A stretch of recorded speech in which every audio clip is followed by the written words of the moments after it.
Sermão do Santíssimo Sacramento, pregado por Reverendíssimo Padre Antônio Vieira, no Real Convento da Esperança, em Lisboa, no ano de 1669.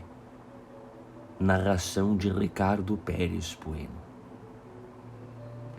Hic est panis qui de cielo descendit. Que satisfeita está hoje a fé e que satisfeita a caridade. Só a esperança parece que não está nem pode estar satisfeita.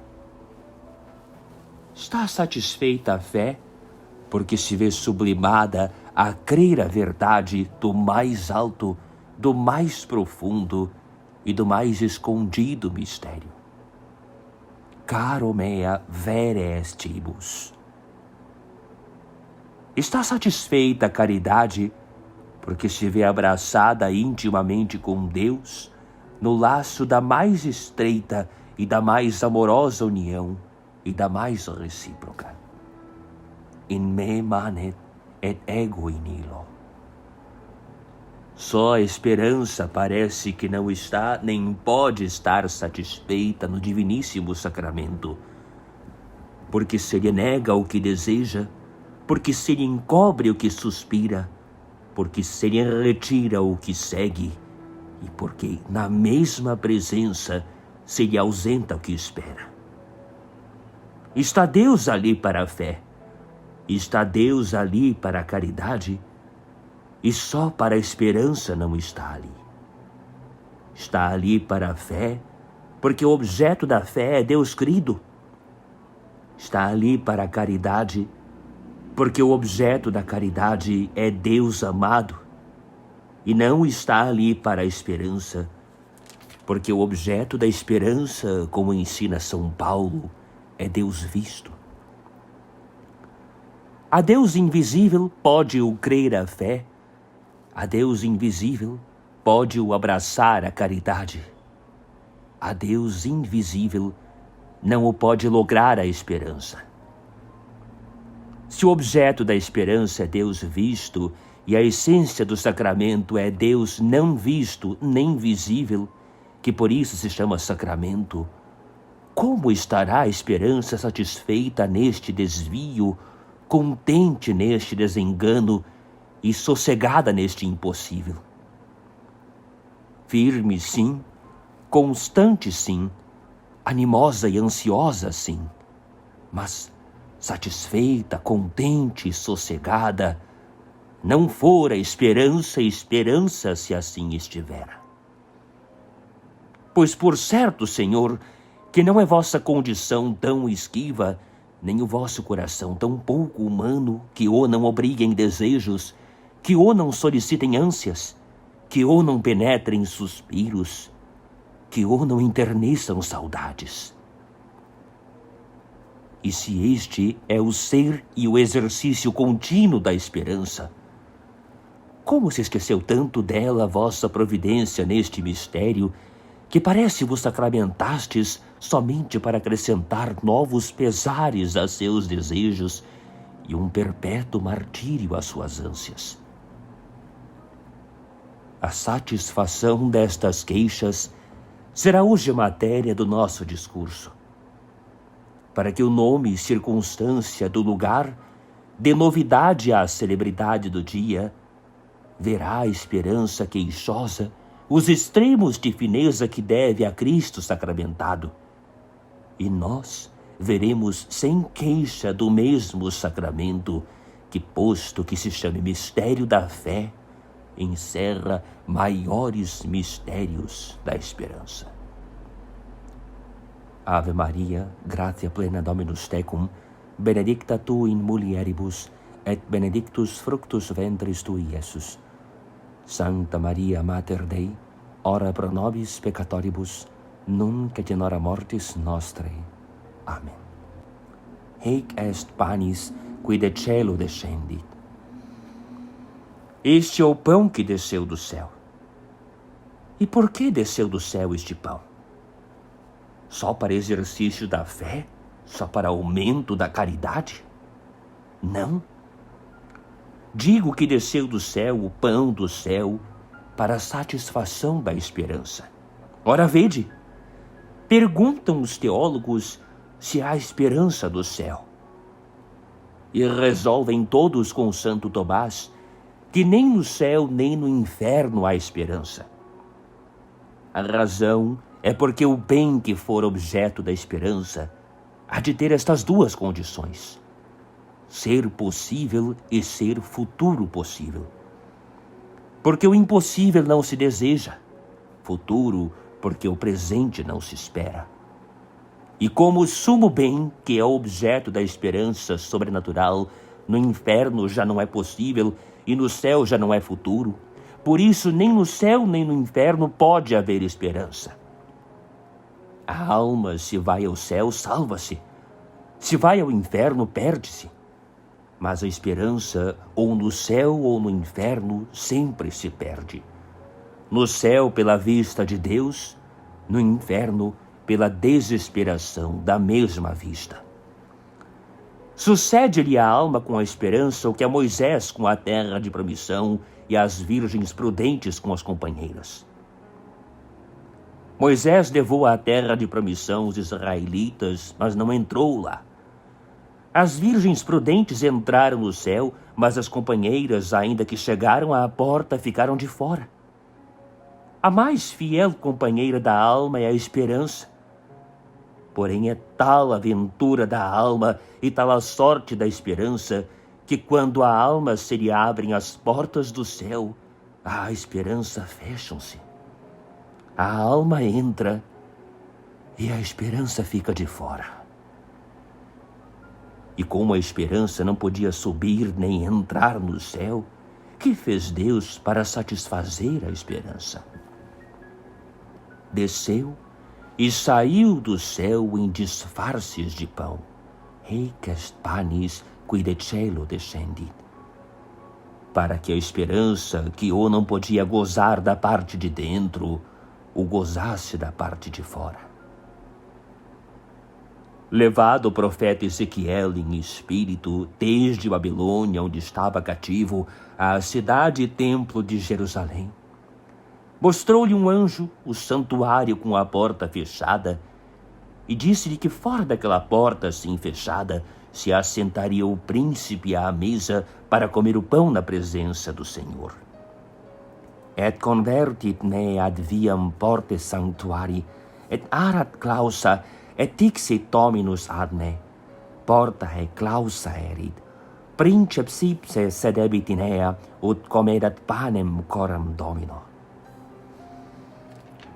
Entram agora os expositores sagrados a declarar este enigma e dizem que o santuário é o céu, o príncipe Cristo e, por conseguinte, a mesa o altar e o pão o Santíssimo Sacramento, em que não há dificuldade. Mas se o santuário é o céu e o príncipe do céu e o pão do céu, por que está a porta do céu fechada e se diz que há de estar fechada sempre e o príncipe e a mesa não dentro senão fora da porta? Verdadeiramente que se não pudera pintar com maior propriedade de circunstâncias tudo o que queremos provar. A mesa do diviníssimo sacramento em que assiste realmente o príncipe da glória foi instituída para os homens não no estado da pátria, senão no estado da esperança. E como a esperança não pode entrar das portas do céu para dentro, por isso se pôs a mesa das portas afora. Andou Cristo tão fino com a esperança que, porque ela não podia entrar do céu para se sentar à mesa da bem-aventurança, pôs outra mesa e fez outra bem-aventurança fora do céu, só para que a esperança lograsse. Ouçamos a David. No Salmo 33, convida David a todos os fiéis para a mesa dos pães da proposição da lei da graça, como notam no mesmo lugar os padres gregos. E diz assim: Gustate et videte quoniam suavis est Dominus. Comei e vede quão suave é o Senhor. Não diz: comei e vede quão suave é o pão, senão comei e vede quão suave é o Senhor, porque o Senhor é o pão que ali se come. E ditas estas palavras, exclama o profeta: Beatus vir qui sperat in eo. Oh, bem-aventurados homens que esperam nele. Nesta exclamação e nesta consequência reparo. Suposto que Davi nos convida a comer a Deus no sacramento e gozar nele a suavidade do mesmo Deus, gustate et videte quoniam suavis est hominus, parece que havia de inferir e exclamar: oh, bem-aventurados os que o comem, e não bem-aventurados os que esperam nele. Beatus vir qui sperat in eo. Na bem-aventurança do céu, que consiste em ver a Deus, são bem-aventurados os que o veem. Logo, também na bem-aventurança da terra, que consiste em comer a Deus, são bem-aventurados os que o comem. Assim é. Pois por que não diz Davi aqui: bem-aventurados os que comem, senão bem-aventurados os que esperam? Porque não só quis o profeta revelar o mistério, senão também declarar o motivo. Nas primeiras palavras, gustate et videte quoniam suavis est hominus, revelou o mistério que é o sacramento. Nas segundas palavras, beatus vir qui sperat in eo, declarou o motivo que é a esperança. E com razão exclamou Davi, admirado mais ainda do motivo que do mistério: por que não pode haver fineza digna de maior admiração que, tendo Deus feito uma bem-aventurança universal para prêmio e satisfação de todas as outras virtudes, para prêmio e satisfação da esperança, fizesse outra bem-aventurança particular? Para todas as outras virtudes, uma bem-aventurança no céu. Para a esperança, outra bem-aventurança na terra. Para todas, uma bem-aventurança futura. Para a esperança, outra bem-aventurança presente. Para todas, uma bem-aventurança que consiste em Deus visto. Para a esperança, outra bem-aventurança que consiste em Deus comido. Para todas, uma bem-aventurança que se goza sem esperança. Para a esperança, outra bem-aventurança que só a gozam os que esperam. Beatus vir qui sperat in eo. Mas, para que me detenho eu em referir profecias de Davi e visões de Ezequiel, se tenho testemunho do mesmo autor e instituidor do sacramento, o Senhor que está presente? No capítulo 12 de São Lucas, chama Cristo bem-aventurados a certos servos seus. Beati sunt servi illi. E como se a bem-aventurança que lhes promete fosse incrível, confirma a mesma promessa com juramento, dizendo: Amen dico vobis, quod pretinget se et face illos discumbere et transiens ministrabit illis. De verdade vos digo que o Senhor se cingirá e os fará sentar à mesa, e ele em pessoa os servirá a ela.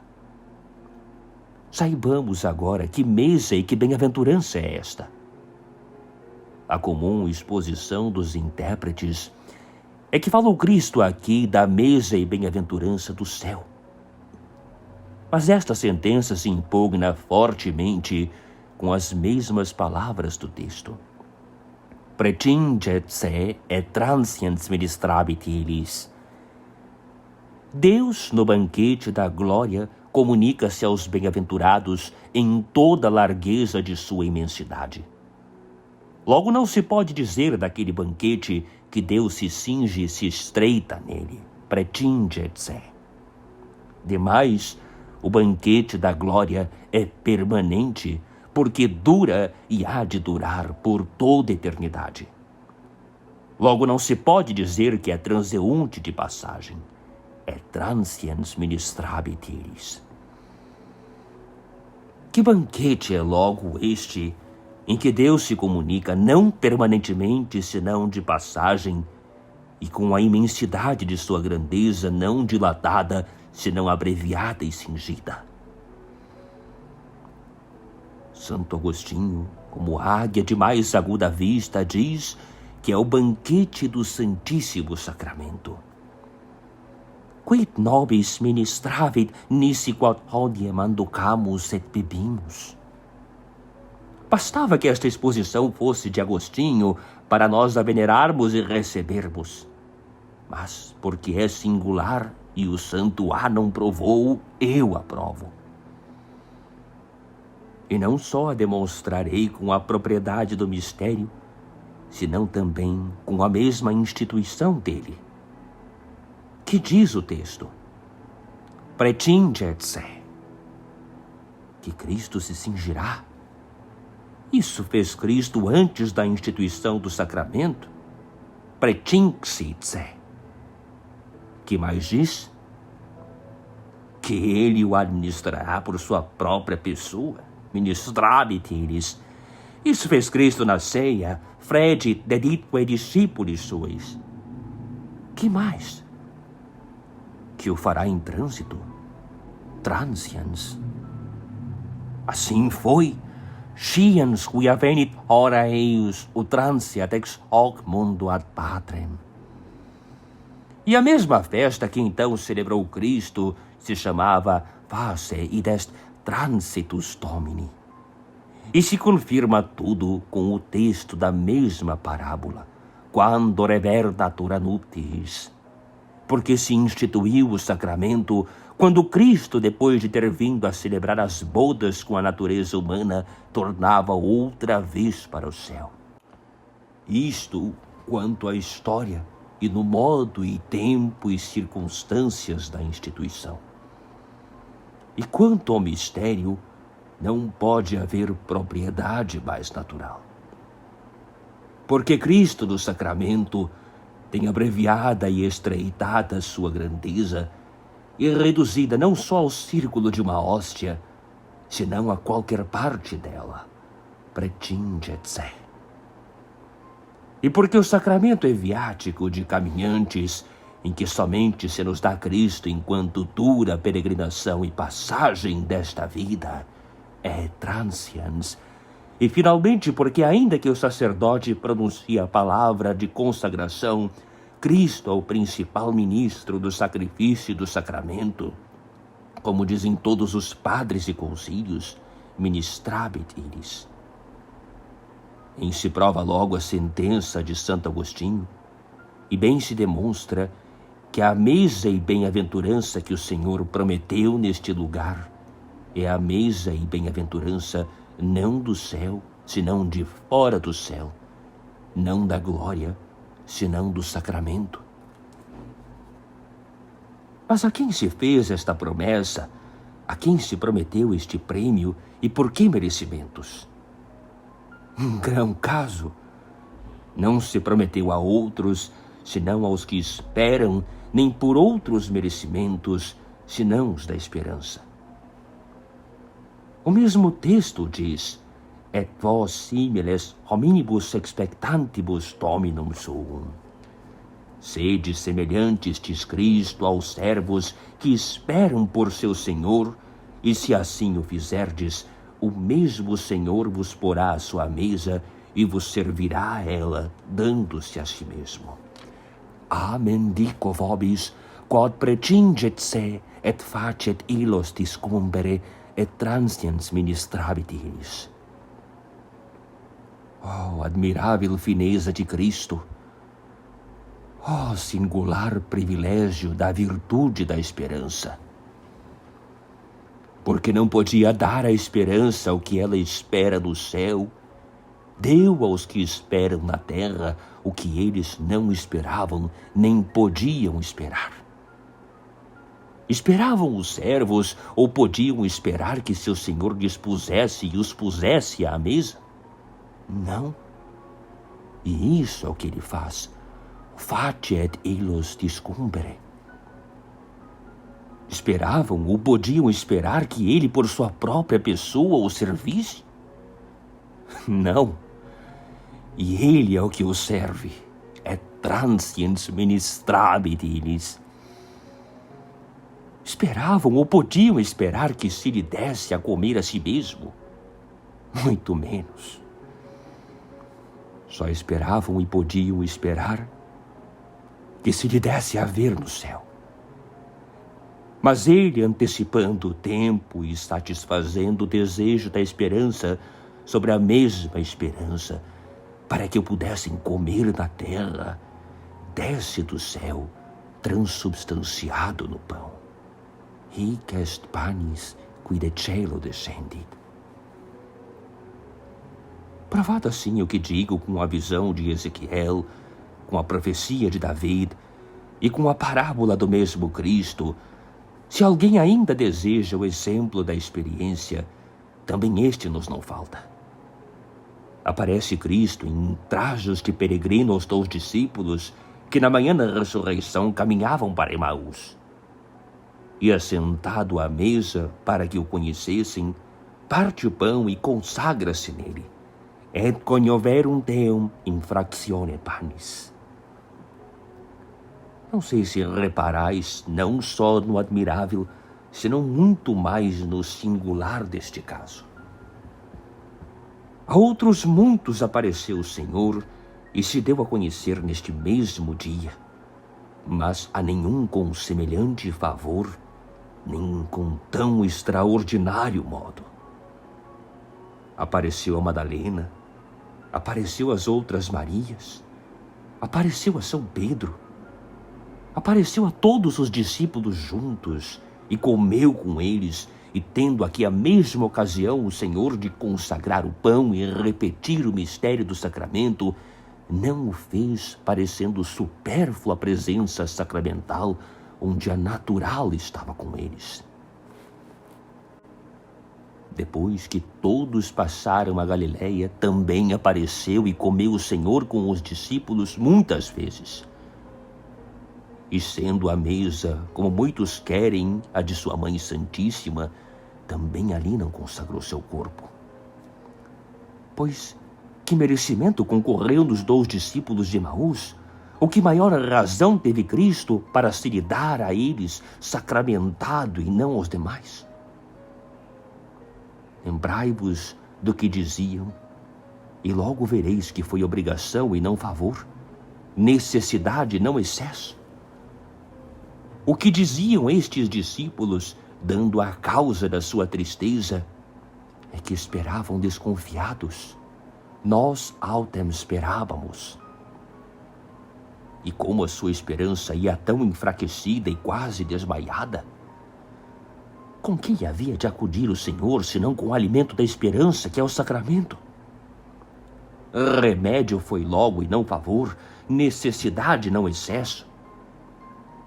E notai que foi esta a primeira vez que o pão natural se consagrou em corpo de Cristo, depois de instituído o sacramento na ceia, para que desde logo se desse princípio ao fim por que se instituíra. Como fim particular da instituição do sacramento, foi alentar e alimentar nesta vida nossa esperança. Por isso mesmo o Senhor, que tinha instituído o remédio, quis também ser o primeiro que nos mostrasse a sua eficácia na primeira enfermidade que necessitava dele. E para que se não duvide que o remédio da esperança foi a maior razão desta diferença, diz o evangelista que no mesmo ponto em que o Senhor partiu e consagrou o pão, se fez juntamente invisível e se escondeu aos olhos dos 2 discípulos. Et ipse evanui taboco liceorum.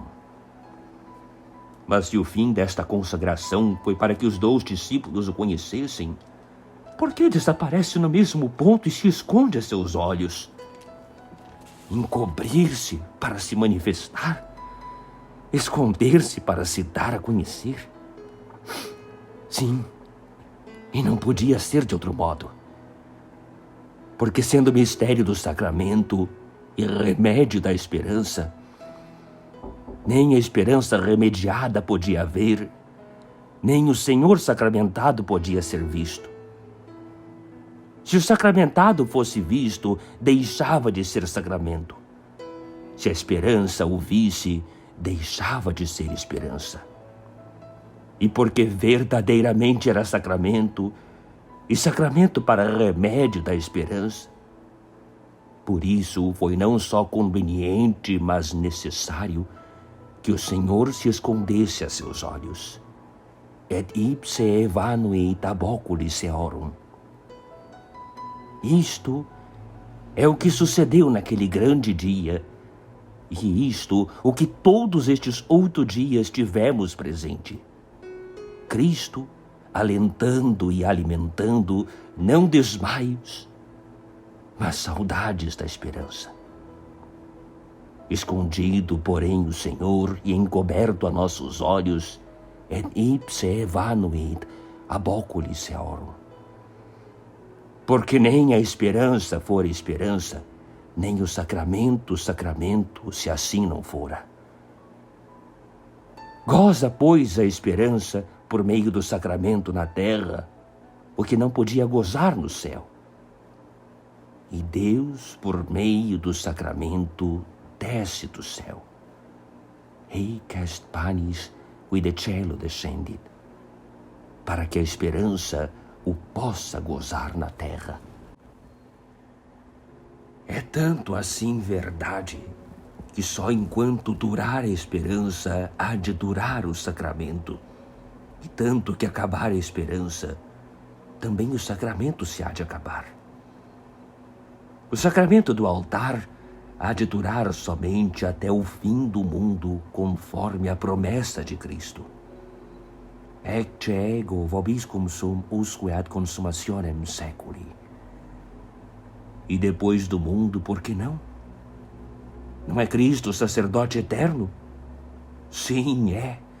E sacerdote eterno, não segundo a ordem de Arão, que sacrificava cordeiros, senão segundo a ordem de Melquisedeque, que sacrificou em pão e vinho. Tu és sacerdos in aeternum secundum ordinem Melquisedec. Melquisedec proferens panem et vinum. Pois se o sacerdote é eterno, por que não será também eterno o sacrifício e o sacramento? Porque o sacrifício foi instituído para a propiciação do pecado e o sacramento para a satisfação da esperança. E assim como no fim do mundo há de cessar o sacrifício, porque há de ter fim o pecado, assim no fim do mundo há de cessar o sacramento, porque há de ter fim a esperança. Agora entendereis o mistério do maná, quando se acabou e por quê? Enquanto os filhos de Israel caminhavam para a terra de promissão, chovia-lhes o maná todos os dias. Chegaram finalmente à terra desejada, começaram a comer os frutos dela, e diz o texto sagrado que no mesmo ponto cessou o maná. Defecit mana postquam comederunt de frugibus terrae, nec usi sunt ultra cibo illo fili Israel. De maneira que enquanto os filhos de Israel iam peregrinando pelo deserto com os desejos e esperanças de chegar à pátria prometida, sustentavam-se do maná. Porém, depois que chegaram ao fim de suas esperanças, aonde teve fim a esperança, teve também fim o maná. Defecit maná. E que maná é este, senão o diviníssimo sacramento? Ouçamos a Ruperto. Nunc pascimur ore manducando panem vitae aeterne, at ubi venerimus in terram viventium, ubi in sua specie videbitur Deus, iam nonis isti speciebus, sed in propria substantia vivendo, manducabimus panem angelorum. Igitur postquam manducaverum terrae fruges, defecit mana. Sabeis por que cessou o maná quando os filhos de Israel entraram na terra de promissão? Foi porque também há de cessar o sacramento quando nós entrarmos na bem-aventurança da glória. todos nesta vida somos peregrinos daquela pátria bem-aventurada. Os que foram diante já chegaram, nós íamos caminhando agora, e assim caminharão depois os que nos sucederem, todos com esperança de a gozar. No fim do mundo estarão recolhidos à pátria todos os predestinados. E quando todos chegarem ao fim da sua esperança, e a mesma esperança tiver fim, também terá fim o maná, também terá fim o sacramento. Se a esperança houvera de durar eternamente, também o sacramento seria eterno. Mas como a esperança há de parar com a roda do tempo e do mundo, também o sacramento há de durar somente até o fim do mundo. Usque ad consummationem seculi. Tão vinculado deixou Cristo o pão do céu ao morgado da esperança. E se alguém me perguntar a razão natural desta mútua correspondência e conexão como necessária do sacramento com a esperança e da esperança com o sacramento, assim na duração como no fim, na natureza da mesma esperança e do mesmo sacramento a acharemos.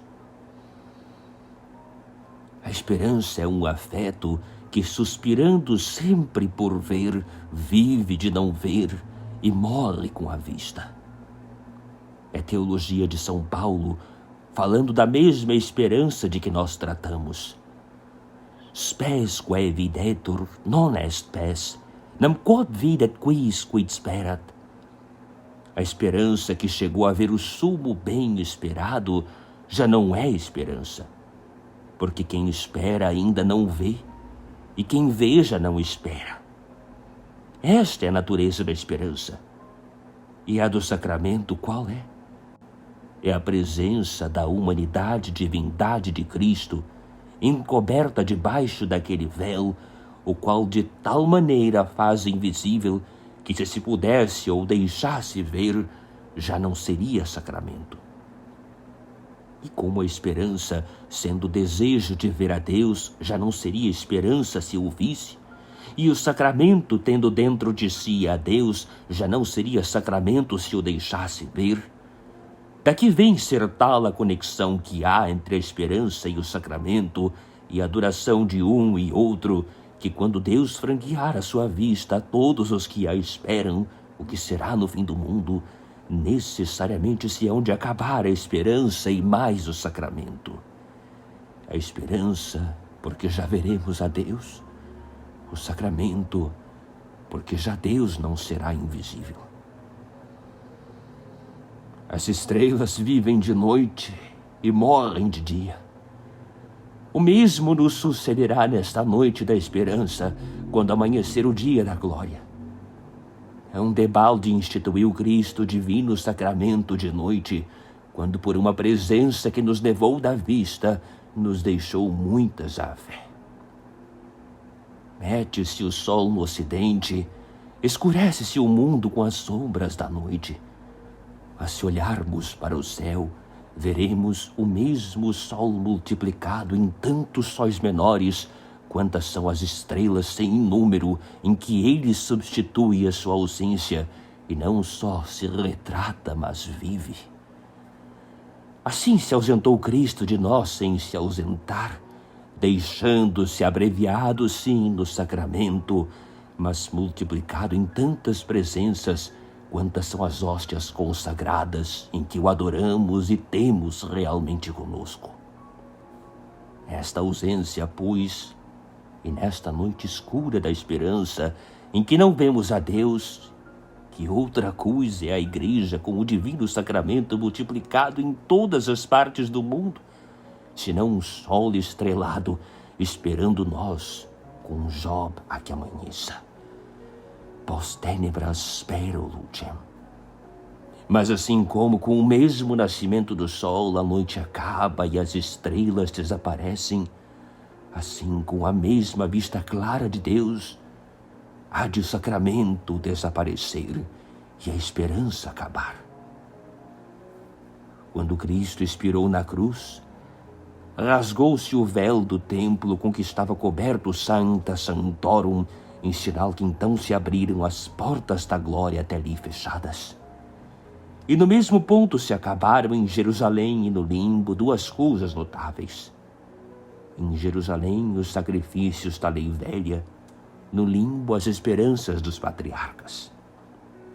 Da mesma maneira, quando este mundo se acabar, entrarão no céu todos os predestinados a gozar a vista clara de Deus, e no mesmo ponto se acabará o sacrifício e sacramento da lei da graça e a esperança de todos os que professamos a mesma lei. E será este o último testemunho e a prova tão evidente como agora certa, que para a satisfação da mesma esperança tinha descido do céu aquele pão. Hic est panis qui de cielo descendit. Mas, se a esperança é um afeto que sempre anela a ver e está suspirando pela vista, e no sacramento não vê, nem pode ver o sumo bem que deseja, como pode o sacramento e Deus invisível nele ser satisfação da esperança?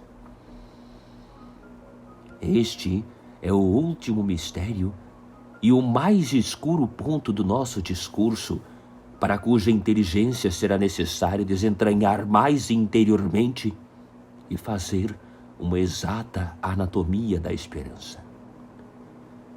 É questão célebre entre os teólogos se a esperança reside no entendimento ou na vontade. Os mais defendem que é ato da vontade, os menos que é ato do entendimento. Mas a opinião mais provável, e para mim sem dúvida, é que a esperança compreende ambas as potências, firmando-se com um pé no entendimento e com outro na vontade. Por isso a esperança se chama âncora, nome que lhe deu São Paulo. Attenendam propositam spem, quam sicut ancoram habemus anime tutam ac firmam.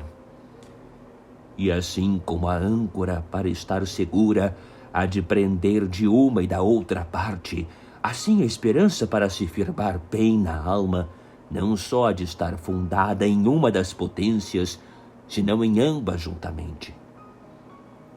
É a esperança um composto de desejo e confiança. Com a vontade deseja e com o entendimento confia. Se desejara sem confiança de alcançar, seria somente desejo. Mas como deseja e confia juntamente, por isso é esperança. Daqui se segue que para a esperança estar inteiramente satisfeita, parte da satisfação há de pertencer ao desejo e parte à confiança. Ao desejo para o alívio, à confiança para o seguro. E tudo isto tem a esperança no sacramento. Tem seguro para a confiança, porque o sacramento é penhor. Tem alívio para o desejo, porque o mesmo sacramento é posse. Penhor enquanto o temos fechado naquela custódia. Posse enquanto dentro do peito o temos em nós e conosco. Está dito tudo, vamos à prova por partes. Tem primeiramente a esperança no sacramento, seguro da confiança, porque é penhor da mesma glória que espera, como nos ensina a Igreja, et future gloriae nobis penius datur. Mas quem pediu jamais, nem deu, nem ainda imaginou tal sorte de penhor? Quando Elias se houve de partir para o céu, pediu-lhe Eliseu seu espírito dobrado. E como Elias lhe não podia logo dar, prometeu-lhe e deixou-lhe em penhor a sua capa. Drogo Ostiense reconheceu nesta capa e neste penhor o mistério do sacramento, em que Cristo se nos encobre com a capa dos acidentes. Mas quanto vai de capa a capa e de penhor a penhor? Elias deixou a capa e levou a pessoa. E quando se ausenta a pessoa, não é bastante penhor a capa. Cristo deixou-nos em penhor a capa e mais a pessoa. a capa nos acidentes, a pessoa na substância. Pode haver mais seguro penhor? Só um penhor houve no mundo quase semelhante a este, mas muito desigual. Quando José viu a seus irmãos no Egito, faltava naquele número Benjamim, que era, sobre todos, o que mais amava. E desejando com grandes ânsias vê-lo, prometeram os irmãos que lhe o trariam. Não se deu, contudo, por satisfeita a confiança de José com esta promessa. Vieram a partido que em penhor de Benjamim ficasse Simeão preso e debaixo de chave. Frater vester unus ligetur in carcere. E assim se fez. Agora pergunto, qual esperança podia estar mais satisfeita e qual confiança mais segura? A de José ou a nossa? Já me arrependo de o ter perguntado, porque é agravo de tão soberano e nunca imaginado penhor. A confiança de José muito segura podia estar, porque tinha em custódia e debaixo da chave um irmão em penhor de outro irmão. Mas os seguros da nossa confiança são incomparavelmente muito mais firmes, porque o penhor da promessa, de que também temos as chaves, é o mesmo prometido. A esperança de José estava muito confiada, porque o penhor de Benjamim era Simeão. A nossa confiança está muito mais segura, porque em penhor de Benjamim tem o mesmo Benjamim. Que espera a nossa esperança? Ver a Deus? Pois em penhor de ver a Deus, temos debaixo da chave o mesmo Deus e em forma de pão e sustento nosso para maior firmeza. Se Deus se dá a comer, não se dará a ver. Se Deus faz de si prato, não fará de si espelho. Segura está a confiança. E se por parte da confiança está tão satisfeita a esperança do penhor, por parte do desejo não deve estar menos satisfeita no alívio. Santo Tomás chamou ao diviníssimo sacramento solatium singulare, alívio singular. E por que é singular este alívio? Discretamente, por certo, porque nas outras esperanças e nos outros desejos, o alívio sempre é menor que o bem desejado. Aqui, o mesmo bem desejado é menor que o que se nos dá por alívio. Qual é o bem que a esperança deseja? A vista de Deus no céu. Qual é o alívio que dá Cristo a essa esperança? O sacramento do altar na terra. Logo, maior é o bem que se nos dá por alívio do desejo que o mesmo bem desejado. Porque mais se dá Deus a quem comunga do que se comunica no céu a quem o vê. Os bem-aventurados no céu veem a Deus, mas não o compreendem, de maneira que lhes comunica a Deus o que veem, mas o que não compreendem não lhe comunica. Porém, no mistério do sacramento, o que o bem-aventurado vê e o que o bem-aventurado não compreende, tudo recebe quem comunga. Diremos logo que a comunhão é compreensão de Deus? Por este modo, não se cansará muito em o dizer, mas quero que o diga Santo Epifânio.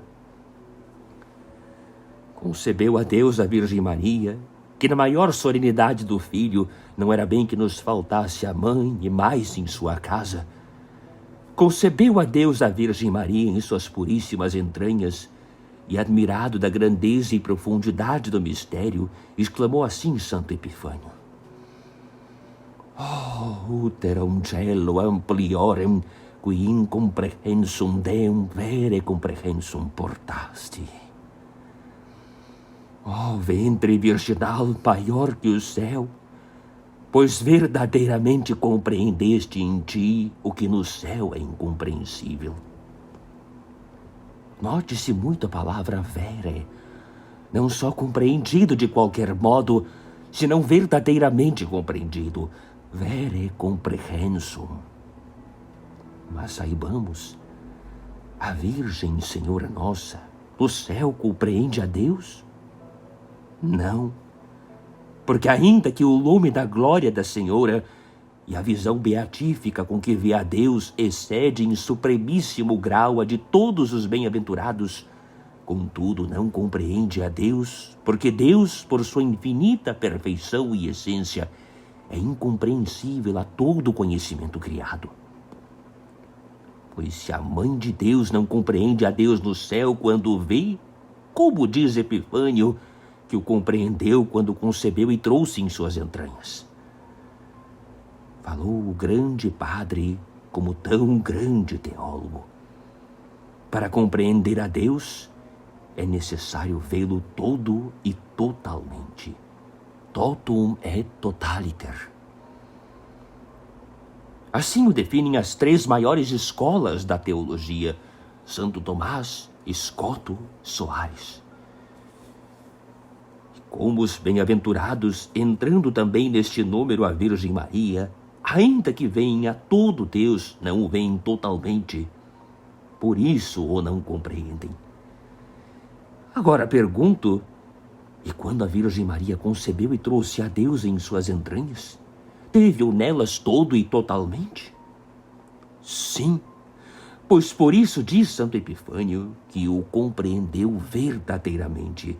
Vere comprehensum portaste. Não por compreensão intelectual, senão por compreensão corporal, ao modo que São Paulo disse da humanidade de Cristo. In ipso inhabitat omnis plenitudo divinitatis corporaliter. Isto suposto, diga-me agora a nossa fé. Deus no sacramento está menos inteiramente do que esteve nas entranhas de sua mãe? Não, por certo. Todo e totalmente nas entranhas de Maria. Todo e totalmente no sacramento. Pois se Maria, porque teve a Deus todo e totalmente no peito, o compreendeu, quem o comunga e o recebe todo e totalmente no sacramento, por que o não compreende? É verdade que o peito de Maria é sem comparação mais capaz, sem comparação mais puro e sem comparação mais digno.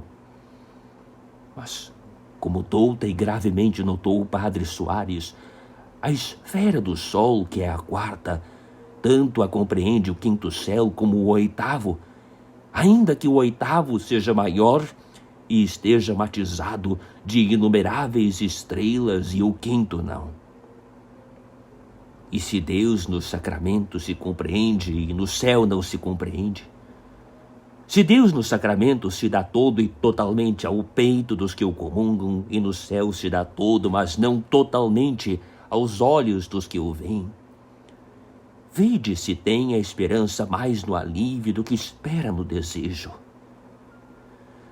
Satisfeita está logo a esperança, e mais que satisfeita, tanto pela parte da confiança no seguro, como pela parte do desejo no alívio, pois para um ter o penhor e para outro a posse do pão que desceu do céu. Hic est panis qui de cielo descendit. Estas são, voltemos agora sobre nós, estas são as finezas soberanas com que Deus no sacramento satisfaz a nossa esperança. Mas não sei se esta satisfação é recíproca. A nossa esperança está satisfeita de Deus. O que importa é que Deus esteja também satisfeito da nossa esperança. E como será isto? A única e verdadeira satisfação que a nossa esperança pode dar a Deus é pôr-se toda nele. Se não esperamos só em Deus e de Deus, que esperamos e em quem esperamos? Esperou Davi em Saul como rei, esperou em Jonatas como amigo, esperou em Absalão como filho, e todas estas esperanças ou lhe mentiram ou lhe faltaram, porque eram esperanças postas em homens. Por isso tomou Davi 2 resoluções, ambas dignas de quem ele era, como homem e como profeta. Como homem, de esperar só em Deus. Mihi autem adherere Deo bonum est, ponere in Domino Deus spem meam. Como profeta, de pregar a todo homem que ninguém punha sua esperança e confiança em homens, por grandes que sejam ou pareçam. Non lite confidere in principibus, in filiis hominum, in quibus non est salus. Para a prova deste desengano, não quero outra consideração mais que a do nosso texto. Hic est panis qui de cielo descendit. Quem bem considerar estas palavras, pelo direito e pelo avesso, verá que Deus é merecedor de que se ponham nele todas essas esperanças e que todo homem é indigno de que outro homem espere nele. Primeiramente diz o nosso texto que desceu Deus, descendit. E de onde desceu? De cielo. Desceu do céu, desceu da glória, desceu do trono altíssimo e imenso de sua majestade. E não só desceu uma vez na encarnação para nos remir, mas desce infinitas vezes todos os dias do sacramento para nos alimentar, para nos remediar, para nos enriquecer, para nos divinizar. Que homem há que desça um degrau de sua autoridade ou de sua conveniência ou de sua vaidade por amor de outro homem? Deus desce para vos levantar e os homens derrubam-vos para subir. Que homem há que não derrube, se pode, o que está mais acima, para fazer dele degrau a sua fortuna? Se fordes como Abner, tereis um amigo como Joabe, que com um abraço vos tire a vida para suceder do vosso ofício. Se fordes como Mefibosete, tereis um criado como Siba, que vos levante um falso testemunho para herdar a vossa fazenda. Se fordes como Esaú, tereis um irmão como Jacó, que com engano vos furte a bênção para entrar no vosso mercado. Se fordes como Davi, tereis um filho como Absalão, que rebele contra vós os vassalos para pôr na cabeça a vossa coroa. E se pudesseis ser como Cristo, não vos faltaria um discípulo como Judas, que vos vendesse pelo menor interesse e vos entregasse nas mãos de vossos inimigos e vos pusesse em uma cruz. Deste homem disse o mesmo Cristo: Homo patis me in quo speravi, magnificavit super me supplantationem. O homem em que esperei me fez a maior traição. Esperai lá e fiai-vos de homens com quem não vale a obrigação, nem a amizade, nem o sangue, nem a mesma fé para vô-la guardarem. Só vos não fazem mal enquanto não esperam algum bem da vossa ruína. O primeiro e o melhor homem deu com todo o gênero humano através, só por subir aonde não podia, e ainda ele e nós estivermos caídos, se Deus, para nos levantar, não descera. Descende. E como desceu? Em pão, panis qui de cielo descendit. Deus faz pão para vos sustentar, e os homens fazem de vós pão para vos comer. Não sou eu o que o digo. Quando Josué e Caleb foram por espias à terra dos cananeus, as novas que trouxeram e as alvíceras que pediram aos seus, foi que os podiam comer como pão, sicut panem eos possumus devorare. Assim o disseram e assim o fizeram os hebreus. Comeram-lhes as fazendas, comeram-lhes as cidades, comeram-lhes as liberdades, comeram-lhes as vidas. Mas enfim, eram diversas nações e inimigos contra inimigos. O pior é que na mesma nação, no mesmo povo e talvez na mesma família, se comem os homens uns aos outros. Este é o pão usual, e esta queixa de Deus por David, qui devoram plebe meam sicut ex campanis. O meu povo, a quem eu me dei em pão, vejo que mo comem como pão. Nota aqui, Genebrardo, que fala o profeta dos grandes e dos poderosos. Loquitur de magnatibus. Os pequenos não comem nem podem comer os grandes. Os grandes, porque podem, são os que comem os pequenos.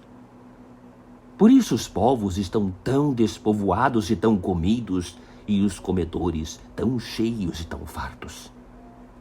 Parece que competiu a potência e maldade humana com a onipotência e bondade divina a fazer outro sacramento às avessas do céu. O Todo-Poderoso converteu a substância do pão em substância de carne e sangue para que comêssemos seu corpo. Os Todo-Poderosos convertem a substância da carne e sangue do povo em substância de pão para o comerem eles. Ouçam os que isto padecem a Job, para que peçam a Deus semelhante paciência. Quare persequimini me sicut Deus et carnibus mei saturamin. Por que me perseguis como Deus e vos fartais de minha carne? Reparai-me naquele sicut Deus. De Job que seus perseguidores se fartavam da sua carne, e que nisso se queriam fazer semelhantes a Deus. Pois semelhantes a Deus em se fartarem da carne de Jó? Onde está aqui o sicut Deus? No milagre da transubstanciação, o qual ainda não tinha nome, e lhe deu o mistério do sacramento. Só Deus pode converter uma substância em outra.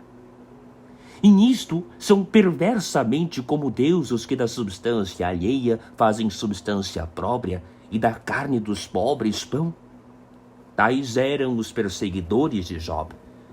Assim como Deus converte a substância de pão na de sua carne para que o comamos, assim eles às avessas convertiam a substância e carne de Job em pão para o comerem.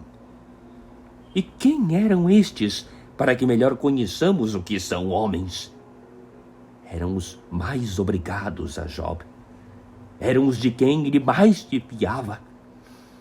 Eram os da sua família e da sua casa. Dixerunt viri tabernaculi mei, quis de carnibus eius ut saturemur. Eis aqui o que chegam a fazer os homens, para que vejais o que se pode esperar deles, e se está mais bem posta a esperança em quem se vos dá a comer ou em quem vos come. A conclusão seja que tomou o profeta Jeremias em uma e outra consideração. Maledictus homo que confidit in homine. Maldito seja o homem que confia em homem. Benedictus vir qui confidit in Domino. Bem-aventurado o homem que confia em Deus. No dia do último desengano, a um se dirá, ite maledicti, e estes serão os loucos e mal-aventurados que puseram sua esperança nos homens. Maledictus homo qui confidit in homine. A outros, pelo contrário, se dirá, venite benedicti, e estes serão os sisudos e bem-aventurados que puseram sua esperança em Deus. Benedictus vir qui confidit in Domino. Não me parece que haverá nenhum homem tão enganado consigo e com os homens, que enquanto pode escolher, não escolha antes a sorte dos que esperam em Deus e só em Deus. Então verão que se Deus fez uma bem-aventurança nesta vida para a esperança, ainda tem guardada outra bem-aventurança na outra vida para os que nele esperam. Expectantes beatam spem et adventum gloriae magni Dei. Duas coisas de São Paulo nestas palavras dignas de grande ponderação, uma presente e outra futura. De presente diz que a nossa esperança já é bem-aventurada, beatam spem. E que bem-aventurança é esta, senão a que está encerrada, como vimos, no diviníssimo sacramento, bem-aventurança própria da esperança e própria da vida presente. A que o apóstolo promete de futuro, ainda declarou por termos de maior reparo, porque diz que a bem-aventurança que está por vir é a glória de Deus grande, et adventum gloriae manitei. Deus não é sempre igual, sempre grande, sempre o mesmo? Pois que glória de Deus grande é esta? Há uma glória de Deus grande, outra glória de Deus pequeno? Sim, a glória de Deus no sacramento é glória de Deus pequeno, porque no sacramento estreitou, encolheu e abreviou Deus a sua grandeza a tão pequena esfera como a daquela hóstia.